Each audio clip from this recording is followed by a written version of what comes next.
Ladies and gentlemen, welcome back to the Credit Card Madness Tournament. On this episode, we are going to, of course, recap the Elite Eight, see who's in, who's out by your vote. Of course, go ahead and set up the Final Four as well, so I'll break it all down for you. So, of course, if that sounds interesting to you, then go ahead, press the subscribe button, and let's get to work.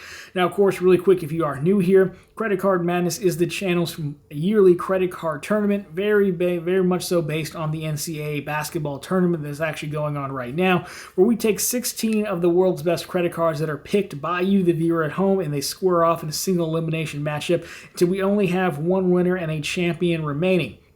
So that's where we're at now. Last episode, we set up the Elite Eight, which means you had 4 matchups to pick down below. And again, the winners and losers are all decided by you, the winner, the viewer at home. Of course, I get a vote, so I will tell you how I voted, though. If you watch enough, I'm sure you probably could have guessed. Of course, stay tuned to the end, because we will then set up the Final Four, and then I will tell you how to vote as well.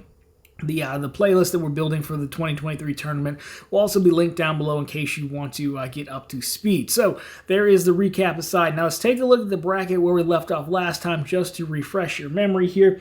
These were our Elite Eight matchups, so you can see how each card's been moving through the tournament so far. And we had some really tough matchups here, some really blue chips squaring off against one another. But overall, let's get into it here and see how you voted. So, our first matchup saw the defending champion, Amex Gold Card, our 1 seed, versus the Amazon Prime Rewards Visa. Some would say the best cashback co-branded card on the market. Well, unfortunately, it wasn't close. Defending champion prevails, 71.8% of the vote there. We move to match number 2. We saw a Capital One on Capital One fight here. So the Venture X, our 2 seed, a very strong 2 seed, versus the Saber One, our 10 seed, still a very good card. Unfortunately, though, Big Brother wins out. Venture X was 72.3% of the vote. Now, this is where it gets really interesting. Match number 3. This is the cashback's last hope, I would say. So the Chase Freedom Flex at number 3 versus the Citi Custom Cash at number 6.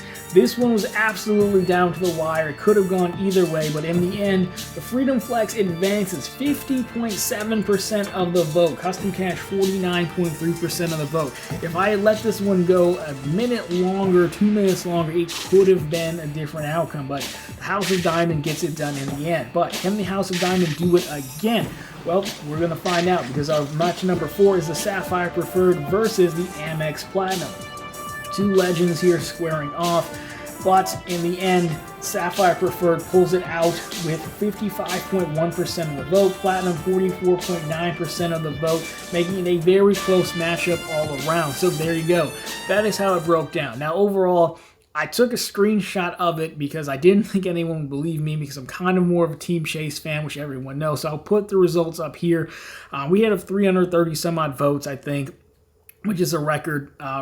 We keep getting more votes the deeper we get into the tournament, which is a fantastic thing to see. People are participating and hopefully enjoying it. So we'll break it down. I mean, the first one, I think we kind of knew the defending champion. I think I voted for Amazon card. I do really like the Amazon card, but the gold card is a very impressive card nonetheless. So no shame losing the defending champion. On the other side of the two, I believe I voted for the Venture X here. I do like the Venture X. And honestly, it's funny because those two make a really good pairing, those 2 cards. It just wasn't close, and they're 2 separate cards. And I think if Capital One was maybe promote the Saber one a little bit more, promote their partnership a little bit more, it probably could have been a little bit closer. But the real story here, we're going to spend the majority of the commentary, is on the Chase and Amex dynamic. So, the Sapphire Preferred over the Amex Platinum. The Platinum was already a lower seed than it normally was, at a 5 seed this time around. I do think there's a little platinum fatigue, honestly, in the market. I mean, this thing's basically become, to some people, like a CVS receipt, with how many coupons they give you and how hard it is to use them. Whether it's Amex's fault, the vendor's fault, who's to say, but I do think there's some platinum fatigue in the market nowadays, and the Preferred just doesn't have that. Plus, the Preferred is also coming off of an in-branch offer of $900 as well for a sign-up bonus. Now, granted, the Platinum has a good sign-up bonus going as well, but the value, I think, leans towards the Preferred, given that, the annual fee is just $95. So overall, I did vote for the Preferred card, and it is a card that I plan on picking up with this elevated bonus. Now, again, the matchup here was the Freedom Flex versus the Custom Cash. That one was much closer than I thought, because on paper, the Freedom Flex is a better card because it brings you more multipliers, more optionality, there's cell phone insurance, Chase trifecta, things like that. But I believe if you think about the audience and the people who are voting, I have both of those cards. For a lot of us, we have multiple category cards already, so the Custom Cash being this great utility player that you can slot in wherever for easy up to $500 a month is very helpful. Plus, it's not locked into the categories that Chase picks. And so again, if I would have let that one go just a little bit longer, the Custom Cash very well could have knocked off the Freedom Flex. And technically, seeding-wise, it would have been an upset. Was it a real upset? I don't know. But overall, that's how it broke out. That's how I voted. So that is the Elite Eight, which means we're moving on to the Final Four, which means we're getting very close to crowning a champion. Only a few episodes left, so let's go ahead and set up our matchups. You're going to have 2 matchups this time, and then we'll look at our bracket and tell you how you can vote. So when we get into it here, our first matchup is going to be the Amex Gold defending champion versus the Chase Sapphire Preferred card. Now your second matchup here is going to be the Capital One Venture X versus the Chase Freedom Flex, a 2 versus 3. So overall, if we flip to the bracket now, you basically have chalk, a 1-4 and a 2-3 matchup, which is almost representative of what we had last year. The only difference is the Freedom Flex, I don't believe, made the finals, but the Platinum did. So overall, you have 2 Chase cards, 1 on each half of the bracket, which makes me very happy because this could go either way, honestly. The gold versus I think the gold versus the preferred is the most interesting battle to be had, honestly. But there is your bracket, there will be your matchup. So, how you vote. There will be a Google form link down below, the same as last time, but again, if it's your first time joining us, we will cover this. Google form, it's free. You do have to sign into your Google account. I don't get any of your information, like your email or anything like that.